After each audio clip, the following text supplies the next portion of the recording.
Hey everyone, my name is Vanelin, and in today's video, we are going to interview ChatGPT for a machine learning engineer position. Let's get started. So, without a doubt, you've already heard about ChatGPT, and it took over the internet by a storm. So, there were like multiple examples of how well this model is performing. And of course, OpenAI is still giving it for a try. So today we're going to do that.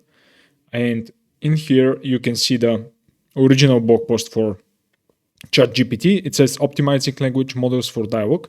So as you can probably guess, this model is mostly about dialogues, and it's quite good at that.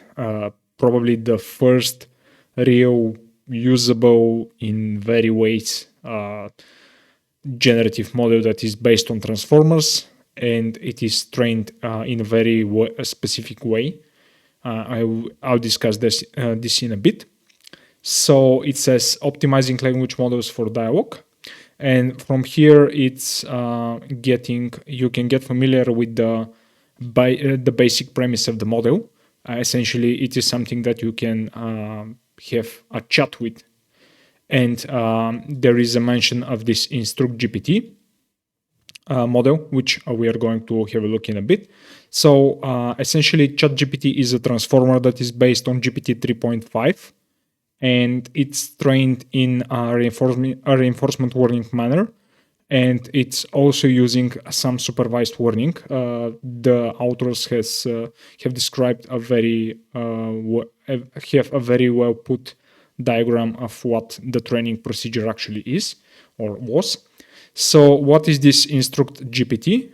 Probably not many of us or you have heard of it. And this is essentially the brother or the distant cousin of ChatGPT. It was released actually more than a year ago. And it was one of the better approaches at creating dialogues, or essentially doing instruction-based prompts. For example, here the authors, again OpenAI, have described some instruction. Let's say this one: explain the moon landing to a 6-year-old in few sentences, and the GPT-3 model is giving some completions to this. But as you can see, instruct GPT, which was this model, is giving something much more sensible. People went to the moon and they took pictures of what they saw and sent them back to the Earth so we could all see them. So this was one explanation given by Instruct GPT. Actually, I'm going to try this right now in ChatGPT, just for a comparison. And this is the ChatGPT.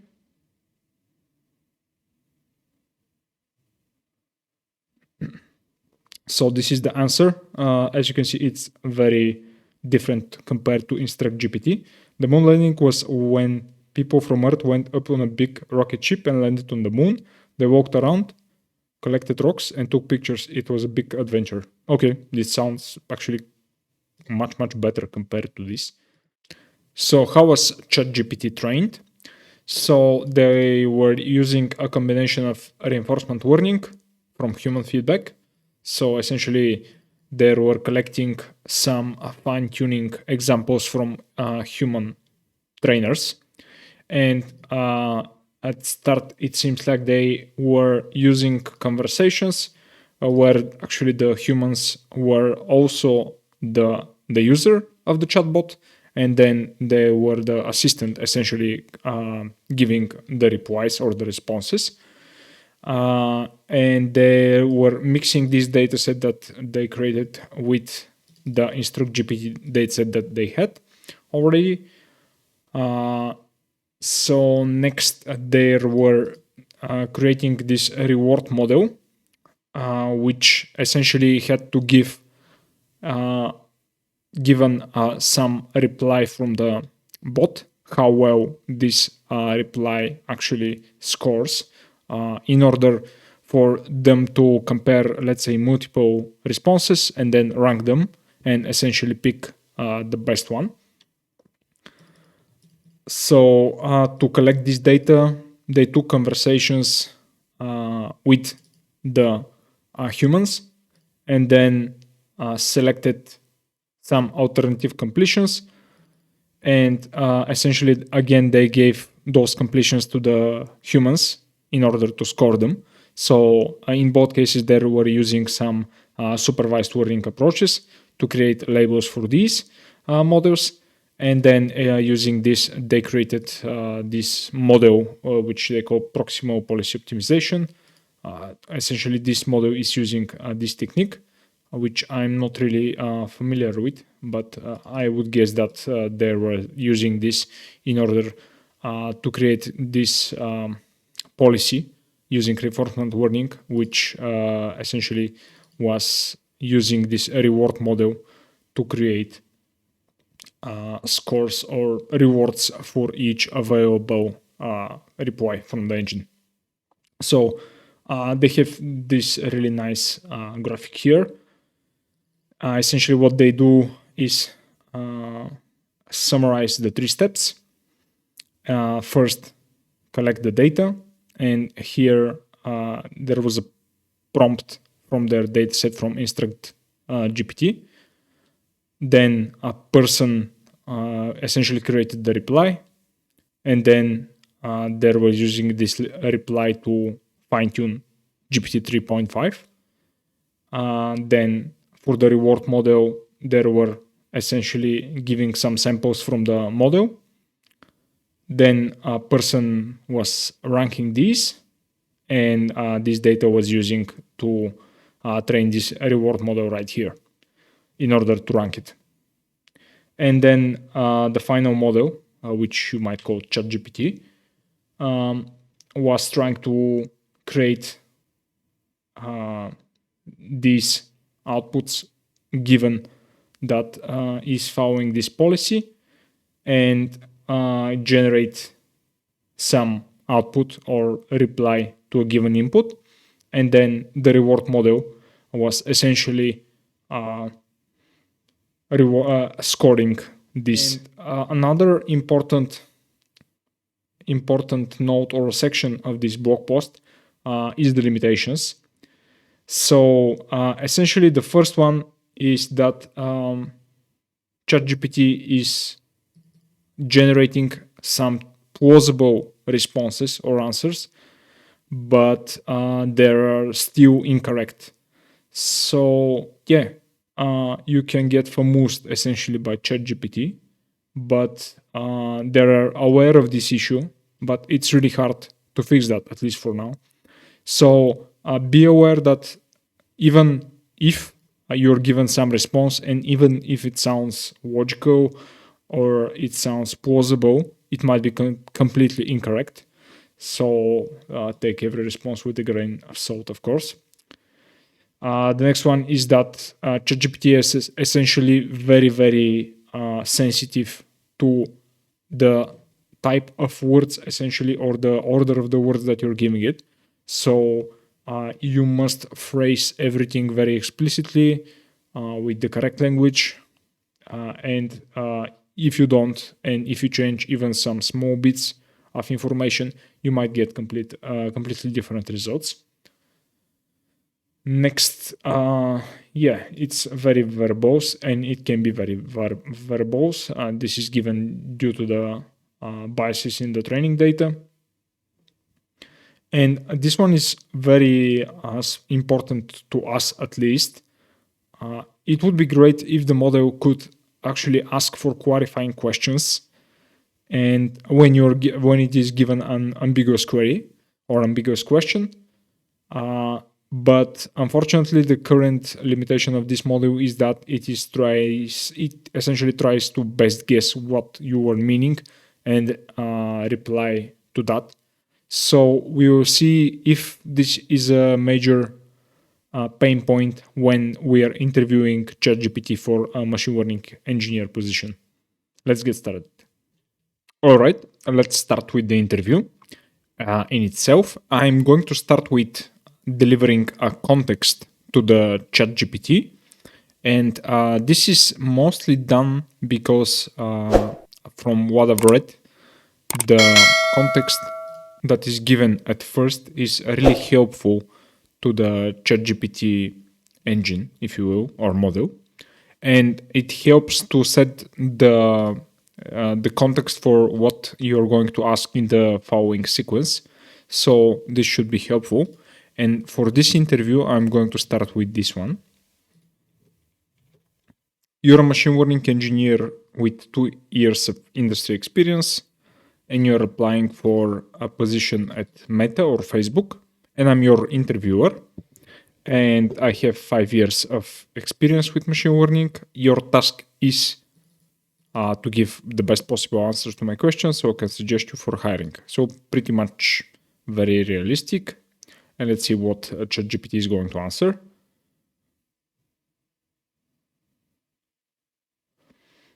All right, so so far so good. It sounds friendly, so this is a very good beginning. Let's start with the first question from the interview. And keep in mind that I haven't really checked the answers to those questions, but let's start with the first one, which is very common. Can you explain a specific machine learning project you have worked on? So, just a warm-up question.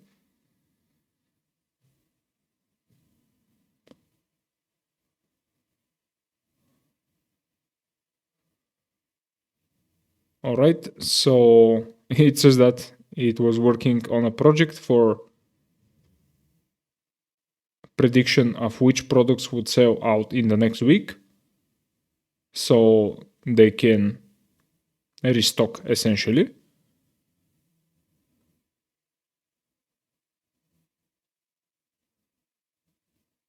All right, it says that it had gathered some data and then performed some explanatory analysis, and it processed the data and did some feature engineering. The predictive model, I used a gradient boosting algorithm to train the model and optimize the model's hyperparameters using techniques such as crowd validation and grid search. All right. Finally, I evaluated the model's performance using the metrics such as precision, recall, and F1 score. All right, so it was doing classification. So this sounds all right. I also deployed the model where it was used to generate daily recommendations. So it was doing some recommendations based on the classifications, I guess, if that's what is happening here. So the model was able to improve the company's stock outs by 15%, increase the revenue, and it was well received by the stakeholders.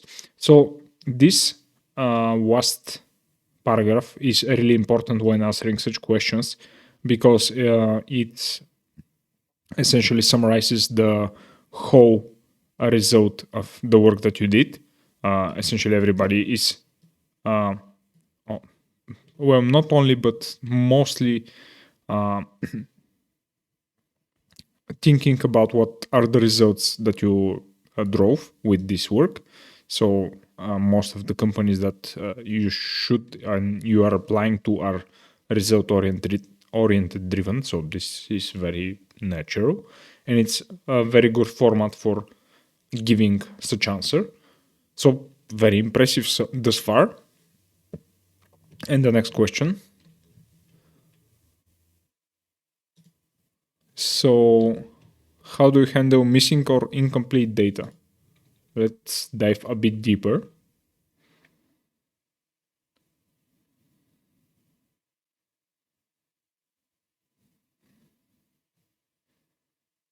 All right, it says that it is dependent on the project that you're working with and how much data is missing. Remove some observations, so delete rows, etc. from the dataset.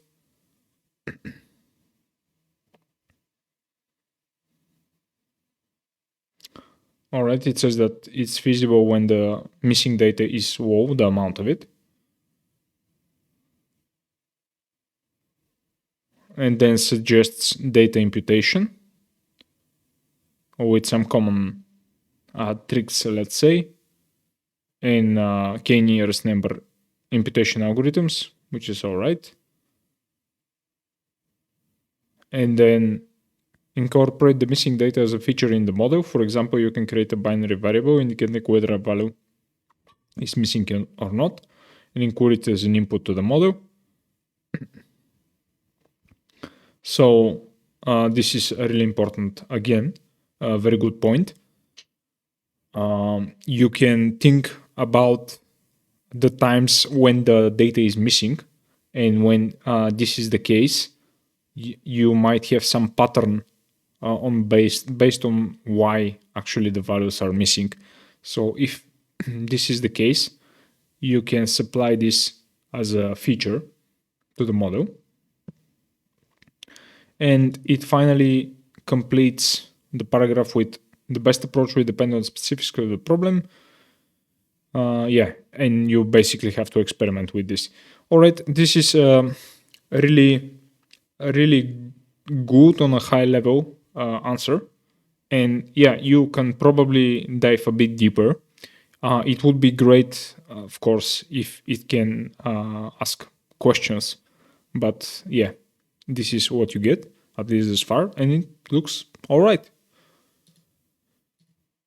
So the next question is about performance evaluation of machine learning models.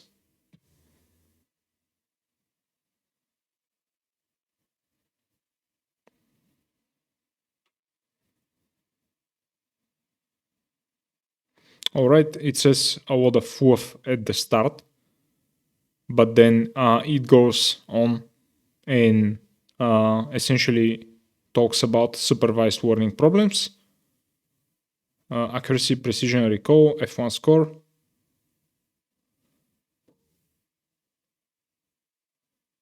And yeah, this is very important because it says some specific use cases for the metrics.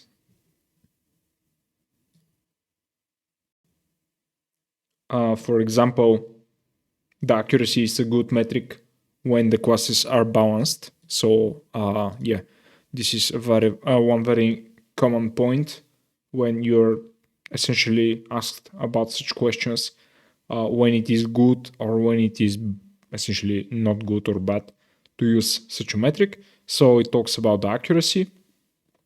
This looks all right. And it says that you can use accuracy if the classes are relatively balanced. And it talks about precision. And it talks about when it is good, when false positives are costly, and then false negatives for the recall. And then talks about F1 score, which is essentially a combination of precision and recall. And then talks about area under the curve for binary classification problems. Yeah, between positive and negative cost. So very, very nice, at least for the supervised learning problems. But yeah, it didn't talk about regression thus far. Yeah, so this is interesting point here. So not such a great performance compared to the previous questions or responses. Let's see the unsupervised learning problems, as the model doesn't explicit targets or to compare. We don't have labels essentially. See what score. The elbow method. All right, so I think that this is all right on a very high level again.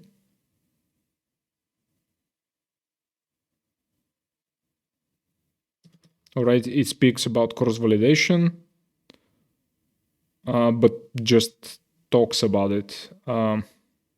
Yeah, so it mostly talks about metrics, but yeah, it didn't talk about a lot about splitting and different approaches to splitting. Why would you use some? And yeah, it didn't talk a bit more about class imbalances when this is very common in the real world. So let's say that the other responses were quite good. This one is not that great actually. So if I score the rest of the question, the answers with, let's say, an 8 or 7, this would be around 4 or 5, something like that. Essentially, it's very easy to memorize all of this and just spit it out without much insight, except for the fact that it has given us pointers when those are good metrics. All right, let's continue with the next one. I'm going to go through this one. So I'm going to dive a bit deeper into the evaluation stuff, with since we saw that it didn't perform that great. Can you discuss a situation where you had to balance precision and recall in a model? Financial services company. The goal of the project was to build a model to detect fraudulent. Okay, fraud detection.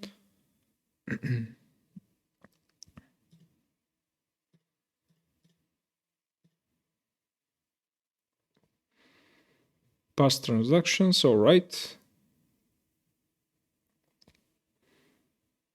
It had a high precision, meaning that it correctly identified what proportion of fraudulent transactions. However, the recall was low. So the recall was low.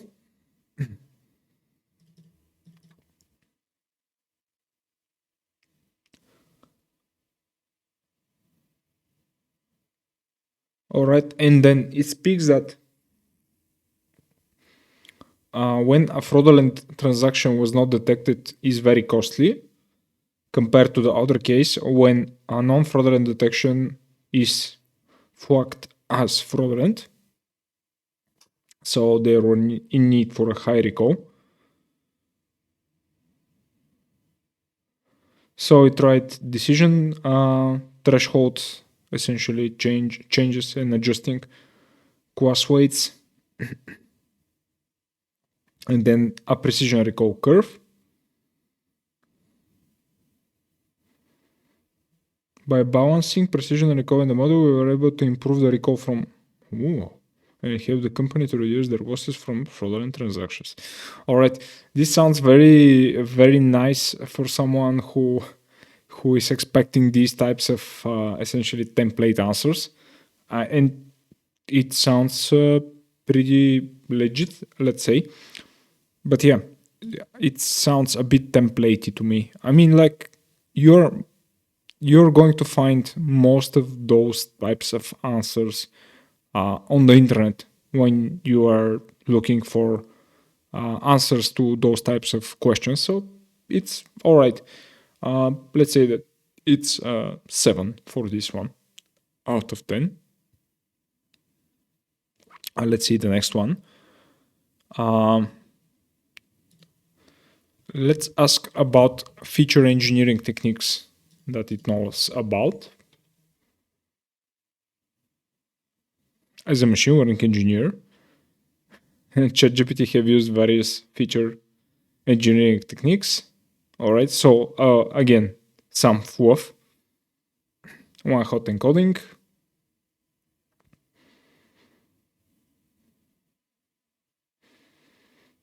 All right, binning, polynomial features, interaction features. So all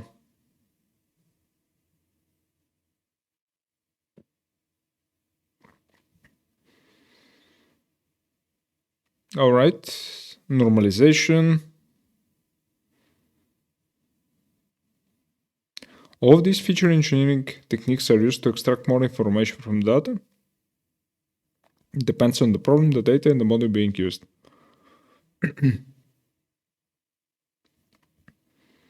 All right, so it says that it uses those. Yeah, probably more practical examples would be great here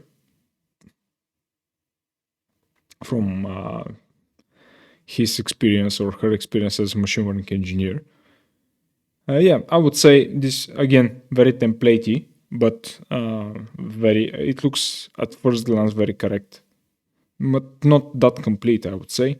So I would say that this is probably a 6 out of 10. All right, so let's continue with writing code. How good is ChatGPT at writing machine learning code in Python?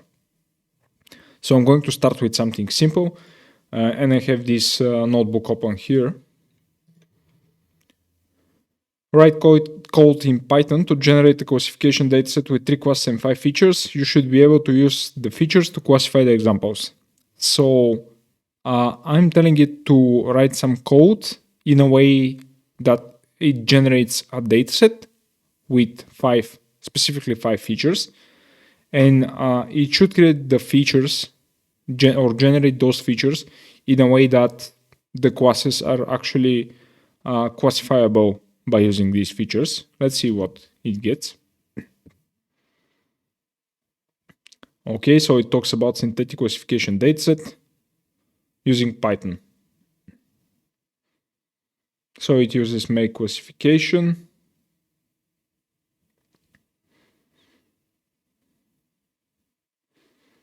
Oh, it's essentially using make classification from sklearn.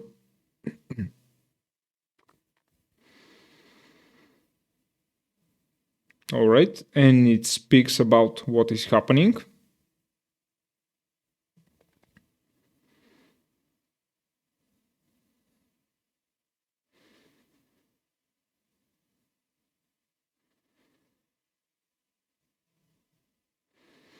Okay, it speaks about pre-processing.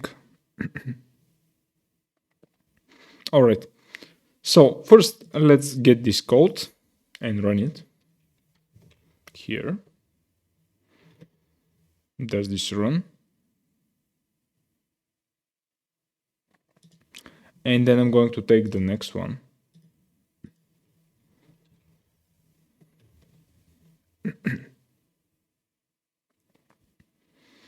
All right, it looks like it is running. Let's check the first 10 rows of the X. Yeah, it looks like, yeah, it has 5 features.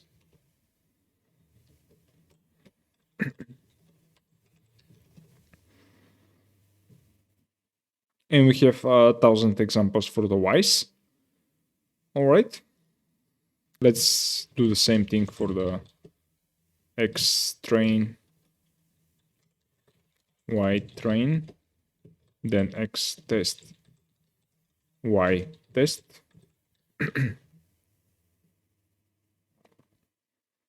All right, looks quite good actually.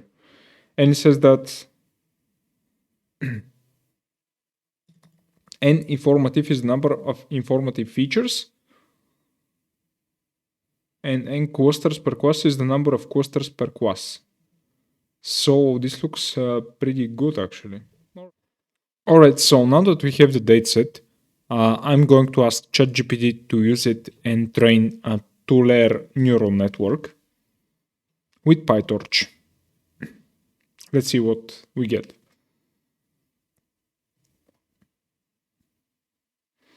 All right, so it does some imports and some accuracy score.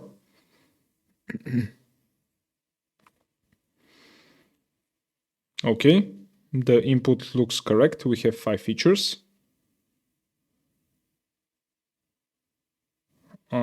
It does some activation function. It converts the tensors to the NumPy arrays to tensors. All right, initializes the model.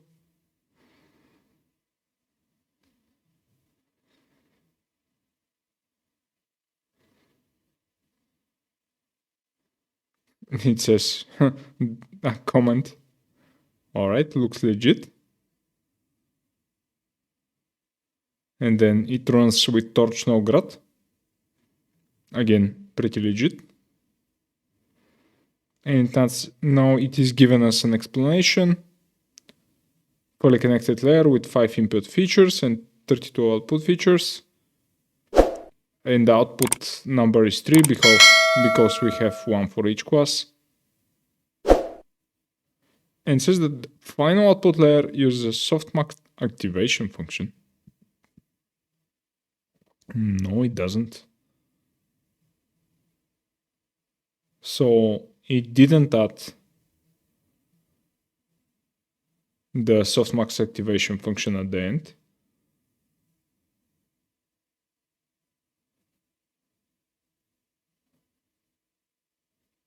All right, so let's see if this is actually training with that one.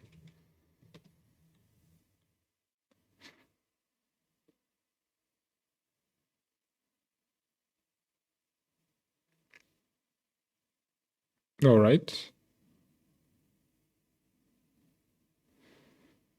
Sounds pretty good, actually. It appears that we have an accuracy of 80%, and we have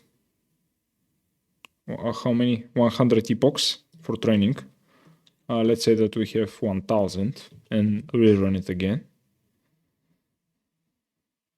84% accuracy. All right. Pretty good. And if I or decrease the warning rate, 82%. So yeah, quite good. Quite good. And this looks all right. Yeah, it talked about the softmax activation function which we didn't use. But either way, it seems that the loss is reducing. The tensors or the NumPy arrays were correctly converted to tensors. It used the correct loss function. A very good optimizer with nice default params. Let's try this.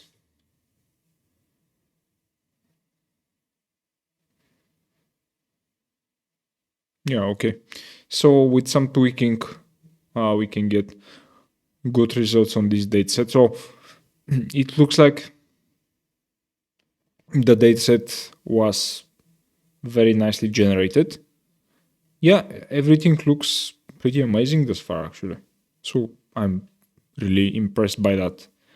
All right, so I can say that the coding went 9 out of 10, except for this softmax function that ChatGPT is talking about, which is not really a big deal. I mean, like, it is using Rmax here when calculating the accuracy, so this looks all right. In the training whoop, we didn't actually use anything from the accuracy calculation, so that's all right. But all right, let's continue with the next question, which is going to be an open-ended question. Design a restaurant recommendation system, which is very typical for such kinds of interviews. You will most probably get asked to design some machine learning system. All right, so it talks about different techniques. Here's an overview. Collect and pre-process data, create a user profile. All right, it talks about feature engineering for the users. Online review websites, social media platforms. Location, cuisine, price range. So it talking about some features. Train a model using the pre-processed data. All right, content-based. Predict the rating by user based on features. Hybrid models define. All right. After the model has been trained, it can be deployed in a web or mobile application.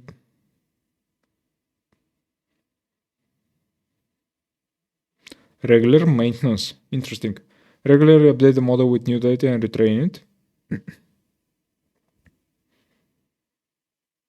This is just an overview. All right. So if you give such a high level overview, I would guess that would be somewhat all right. But yeah, you would definitely need to start with a lot more questions when you are given such an open-ended question or task, if you will.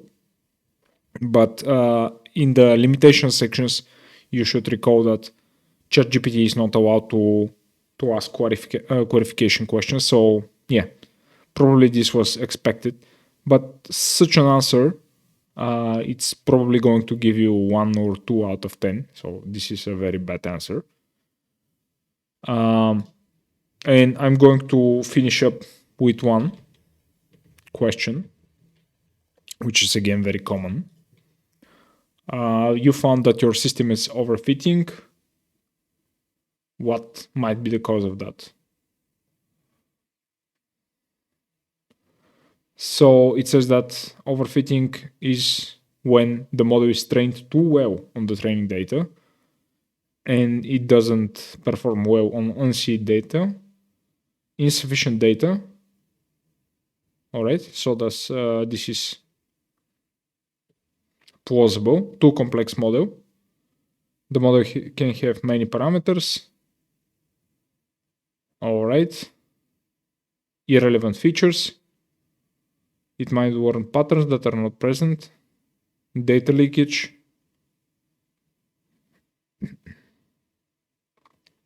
All right. Overfitting. Some techniques like regularization, early stopping, cross-validation, and data augmentation can be applied. Okay. Also, it's important to evaluate the model's performance on a holdout set. All right. So it speaks again about cross-validation, but not very specifically. It didn't suggest. So this was. Let's actually reword that. What might be the cause of that? What can you do to fix it? Let's answer. Let's ask it this. Okay, it starts pretty much the same way.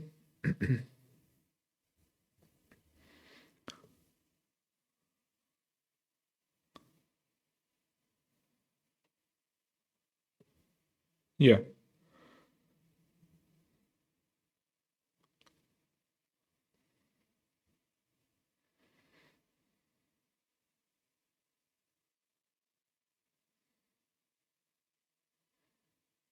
Regularization. All right, so it speaks about L1 and L2 regularization.